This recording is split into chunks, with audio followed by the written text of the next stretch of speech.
मैं अमित कुमार आप सभी का स्वागत करता हूं मान्यता नेट जेआरएफ चैनल पे। साथियों, आप लोगों के लिए गुड न्यूज है। एक और सेंट्रल यूनिवर्सिटी से पीएचडी एडमिशन निकल के आई है। शानदार मौका है, इस मौका को हाथ से नहीं जाने देना, क्योंकि पीएचडी ओनली वाले के लिए भी यहां पर फेलोशिप मिलेगा। और ये एक सेंट्रल यूनिवर्सिटी है, बम्पर सीटें हैं और मल्टीपल सब्जेक्ट, लगभग सभी जो मेजर और पॉपुलर सब्जेक्ट हैं सभी में सीटें यहाँ पे अवेलेबल है। पीएचडी वाले यहाँ पे जरूर अप्लाई करें, क्योंकि सीटों की संख्या अच्छी खासी है। और सबसे बड़ी बात है कि पीएचडी ओनली वाले को भी यहाँ पर फेलोशिप मिलेगा। और मैं शुरुआत में ही बता देता हूँ कि कौन सी फेलोशिप मिलेगा। आपको नॉन नेट फेलोशिप मिलेगा, जिनका पीएचडी ओनली है। 8,000 पर मंथ फेलोशिप होगा और 1,000 मोटा मोटी कह के चल सकते हैं कि कंटीजेंसी आपको मिलेगा। सालाना 10,000 रुपए कंटीजेंसी भी यहाँ पर है। ठीक है, अब यहाँ पर देख लेते हैं कि किन किन सब्जेक्ट में सीटें हैं। देखिए, रूरल स्टडीज है, यहाँ पर सोशल वर्क है और department of life long learning में 7 सीटें, कुल मिलाकर यहाँ पे 21 सीटें आ रही है। ठीक है, उसके अलावा यहाँ पे पाली शिक्षा भवन में देखते हैं कौन कौन सा है। देखिए, एग्रीकल्चर में 3 सीट है, soil science, agriculture, horticulture, genetics, इन सब मिला के इसमें देखें तो 50 सीट यहाँ पर है।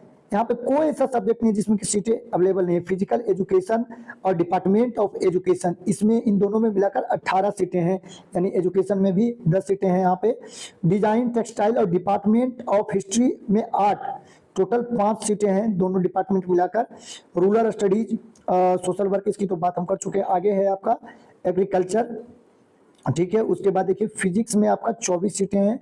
फिर देख सकते हैं जूलॉजी में आपका 10 सीट यहाँ पे अवेलेबल है और स्टैटिक्स में 7। ठीक है, टोटल इस डिपार्टमेंट से सब मिला सकते हैं इस संकाय से तो 128 सीटें हैं। ठीक है, फिर अगला है, इस अलग अलग भवन में बांटा गया है और अलग अलग, जैसे कि म्यूजिक से लेकर रविंद्र संगीत, ड्रामा, थिएटर, मणिपुरी डांस, इन सभी को मिला दें तो टोटल 31 सीटें यहाँ पर अवेलेबल है। ठीक है, इसी तरीके से बायोटेक्नोलॉजी में 10 है, बोटनी में 14 है, केमिस्ट्री में 30 सीटें हैं। ठीक है, कंप्यूटर साइंस में 8 है, इन्वायरमेंटल साइंस में 4 है, मैथमेटिक्स में 15 है, फिजिक्स में 24 है, एंशिएंट इंडियन हिस्ट्री कल्चर में है 15, हिस्ट्री है में 14 सीटें हैं, विमेन स्टडी में 1 है, ज्योग्राफी में 22 है। टोटल इस संकाय में देखें तो 76 सीट यहाँ पे अवेलेबल है। फिर इसी तरीके से देखें, इसकी तो बात कर चुके हैं हम। आगे हम देख लेते हैं, आसामी 2 है, बंगाली 21 है, इंग्लिश में 11 सीटें हैं, जापानीज में 6 हैं, संस्कृत में 2 है, हिंदी में जो है यहाँ पर 14 सीटें हैं, संथाली में 2 है और इंडो तिब्बतन में 7 है। मतलब इस संकाय में टोटल 77 सीटें हैं। इकोनॉमिक्स में 8 है, एंथ्रोपोलॉजी में 3 है, एंशिएंट इंडियन हिस्ट्री कल्चर में 15 सीटें अवेलेबल है। तो इस तरीके से ये सब्जेक्ट है और इतनी सीटें हैं। आप देख सकते हैं ये जो निकल के आई है, ये विश्व भारती शांति निकेतन से निकल के आया है, जो कि टॉप लेवल का सेंट्रल यूनिवर्सिटी है।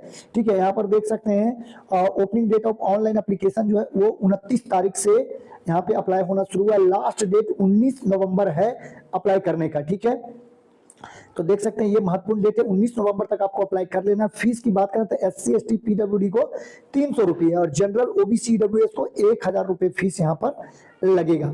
ठीक है, तो यहाँ पर देख सकते हैं ये सारी चीजें। और यहाँ पे रिजर्वेशन का भी, क्योंकि सेंट्रल यूनिवर्सिटी है तो किसी भी स्टेट से आप बिलोंग करते हैं आपको आरक्षण का पूरा लाभ यहाँ पर आपको मिलेगा। ठीक है, तो आप देख सकते हैं यहाँ पर पार्ट टाइम भी PhD आप कर सकते हैं, पार्ट टाइम PhD का भी ऑप्शन यहाँ पे अवेलेबल है।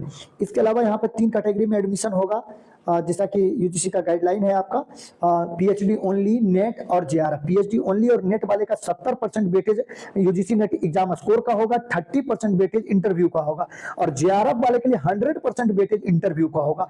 इंटरव्यू में आपको एक अच्छा सा सिनॉप्सिस रिसर्च प्रपोजल बनाकर लेके जाना होगा साथियों, और उसी रिसर्च प्रपोजल पर आपका सिलेक्शन होगा, क्योंकि यहाँ पे एग्जाम तो होगा नहीं, सिनॉप्सिस आपको बनाना है और उसी सिनॉप्सिस से आपको इंटरव्यू में सवाल भी पूछे जाएंगे। तो अगर आपको सिनॉप्सिस बनाने में प्रॉब्लम हो रही है तो आपको हमारा व्हाट्सएप नंबर स्क्रीन पर शो हो रहा है, आप चाहें तो मैसेज कर सकते हैं, सिनॉप्सिस बनाने से लेकर टॉपिक डिसाइड करने से लेकर।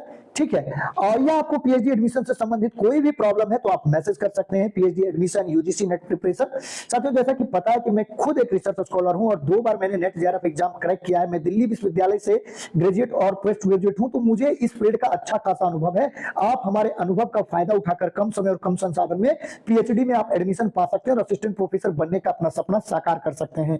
ठीक है, तो यहाँ पर सारा डिटेल मैंने आपको बता दिया है। जो महत्वपूर्ण डिटेल यहाँ पर है, कैटेगरी देखिए यही 3 है, JRF है और असिस्टेंट प्रोफेसर यानी जिनका नेट निकला है और जिनका PhD ओनली निकला है। इन 3 कैटेगरी पे यहाँ पे होगा।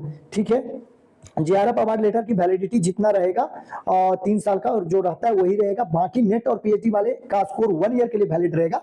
इस साल अगर आपका एडमिशन नहीं हो गया तो अगले साल आपको फिर से नेट एग्जाम निकालना होगा। जेआरएफ वाले को 3 साल का मौका मिलेगा, क्योंकि यहाँ पर लिखा है कि जेआरएफ वाले के लिए जो वैलिडिटी अवार्ड लेटर पर लिखा हुआ है वही काउंट किया जाएगा। देखिए, the validity of JRF will be counted as mention in the JRF award letter. और दूसरी यहाँ पे महत्वपूर्ण बात है कि जिनका भी पहले से नेट, पिछले साल नेट निकला था तो वो इसमें अप्लाई नहीं कर सकते हैं। जिसका इसी साल नेट निकला है वही लोग अप्लाई यहाँ पर कर सकते हैं। ये ध्यान रखना है। जेआरएफ वाले का 100% वेटेज जो है आपका इंटरव्यू का है, तो इंटरव्यू का जहां वेटेज वहां सिनॉप्सिस आपको अच्छा बनाना पड़ेगा। तो जेआरएफ वाले जरूर संपर्क करें। आपसे अगर नहीं बन पा रहा है, हम आपकी हेल्प के लिए हैं, ठीक है। और नेट वाले के लिए तो आपका सिनॉप्सिस भी है और प्लस आपका नेट का स्कोर का नंबर, और पीएचडी ओनली वाले के लिए भी।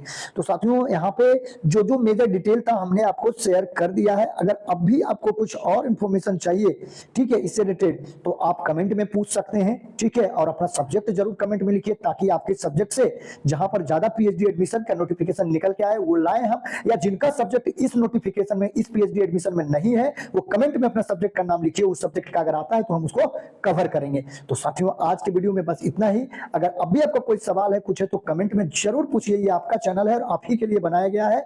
मेरा लक्ष्य है कि ज्यादा से ज्यादा लोग हायर एजुकेशन में आए। जानकारी के अभाव में कोई ऐसा बच्चा ना है जो कि पीएचडी करने से वंचित रह जाए, असिस्टेंट प्रोफेसर बनने से वंचित रह जाए। क्योंकि जब तक आप पीएचडी नहीं करोगे, अब जो सिलेक्शन का क्राइटेरिया होगा असिस्टेंट प्रोफेसर में, वो मुश्किल है। तो पीएचडी करना बहुत ही जरूरी है। तो साथियों, आज के वीडियो में बस इतना ही। वीडियो देखने के लिए, अपना कीमती समय देने के लिए बहुत बहुत धन्यवाद।